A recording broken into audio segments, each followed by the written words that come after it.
There's two boards. One's the IPEP board, which replaces the current economic development board. Right. And then there's a board of directors for the non-profit. Yes, and that's the Iowa Are Innovation those all, Council. are those all appointed by the Innovation- governor? No. No, Well, the original. the original board, Yes. the original board is appointed by the governor. The IPEP? Right, Yes. the Iowa Partnership for Economic Progress Board, appointed by the governor, and either the governor and the lieutenant governor will be the non-voting chair of that board. And then where does the other nonprofit board come from? It's actually the same, only that they will have separate functions, like the Innovation Technology Council has an executive committee and a council that will remain.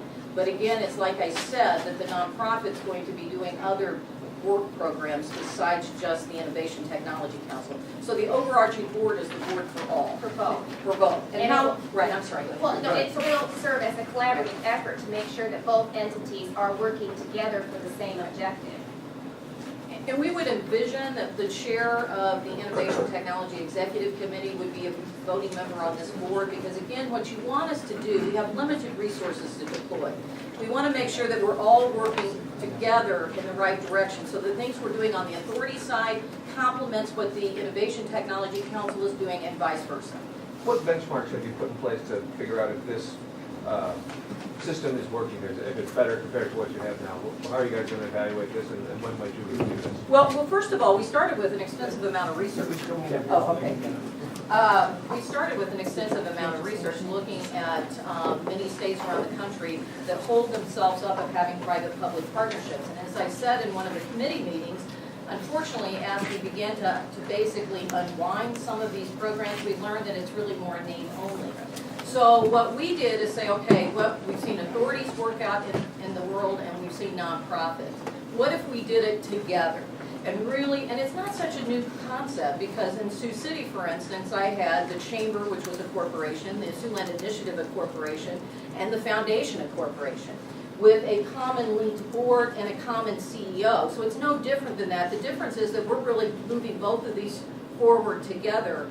And we believe by doing this, as we walk through it with the Innovation Technology Council, that we all agree that the beauty of this really does allow us to deploy very limited resources and carry out our mission, which again, our goals are to create 200,000 private sector jobs, to increase wealth in the state, and to increase exports. And if you also look at what's so nice about innovation, if you really look at innovation, there is a strong correlation between it and trade. And so, and it's important right now, particularly if we want manufacturing to have more of a narrative going forward, as the governor has said, we have got to figure out a way to increase our exports. Governor, two things here. Can you just explain kind of big picture why this is a better way to go than what we currently have? And then secondly, do you see then, if this happens, are we going to put fewer public dollars in and there are more private dollars going in to make this all work? Well, answering your second question first, yes, if you look at our budget, you can see there's clearly fewer public dollars going in. But we are also looking at other things that can help make this successful, such as reducing the regulatory burden, this rolling sunset of all regulations, and then requiring a jobs impact statement on all new laws and rules. And also reducing the corporate income tax, which we have a very high rate. Now, I realize, you know, the single factor formula is beneficial because it's only based on sales in Iowa. But for a lot of your small startup businesses, which don't have a lot of exports initially, this high rate is, and of course we're looking at no tax on the startup companies and flat 6% instead of the 12%, and then also reducing the commercial property tax.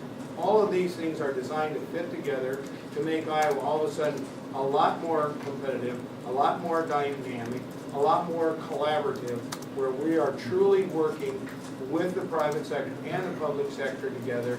And already, I mean, we've gotten some nice coverage. Fox News covered how we're cutting our corporate income tax top rate in half. This is nationwide. So a lot of business people saw this. And then obviously we're sending letters out to states, and we are going places like California and Illinois already to go out and tell the story about how things are getting better in Iowa, and they're getting worse in the states that we're going to. Governor, to pay for that corporate income tax cut, you proposed increasing tax rates on casinos to previous levels that were much higher. Some casinos have told me that this could put people out of business. Can you tell me why you've targeted casinos, and do you think that that has a chance in the legislature? Well, I'm confident that casinos will make it. They've done pretty well in this state. They've been very profitable entities. If you look at the army of lobbyists they have, they're not exactly hurting. But I would also say, and I do respect the jobs they've created. But when I was governor before, and they wanted to have slot machines for land-based casinos, they agreed to the 30%, 36% rate, which is less than it is in Illinois and other states. So it's not an unrealistic amount. And the main thing is, we think that the real growth is, we're basically close to saturation in terms of casinos. But there's a lot of growth opportunity for small business and other businesses to expand and grow in Iowa. And reducing the tax and regulatory burden, which is the focus of this administration, I think is going to be very helpful to getting many more private sector businesses and entrepreneurs to choose to locate in Iowa. Republican legislators said they're not interested in raising taxes, that's not what they're. Yeah, we're interested in reducing taxes on business, and I think if you look at our program, I think if you look at our program, overall, you can see we're reducing the tax burden. We're making Iowa much more competitive for business and jobs, and I think this is a wise way to do it. And frankly, we will work with both houses of the legislature to accomplish these very ambitious goals that we have. How is this authority better than what is right now? I know you say it's more nimble and this and that, but I mean, how is it going to be just another state agency? Well, first of all, dynamic leadership. Secondly, Lieutenant Governor and I are going to be very hands-on involved. We already have been in making calls. Secondly, partnering with the private sector. We've got some very innovative CEOs and companies throughout Iowa that have been already successful, and having them involved in helping us market and promote the state, I think is a great asset. So I think that's going to make us just much more effective than we have been in the past. We need to always look for ways we can do things better. Choosing the best practices that have worked elsewhere. I think that's one of the other things that's very good about this. You said that in the future, the governor will not select the head of this. Right. The Well, board, then who would fire this person if the governor didn't like what that person was? well, the board is appointed by the governor. And so the governor also, the governor or the lieutenant governor is ex officio chair of the board. So I guess I have enough confidence that if the director's not doing the job, that the governor can convince the board there ought to be a change. But Let's hope that's not too soon. right. We don't anticipate that happening in the near future. Yeah, you indicated that this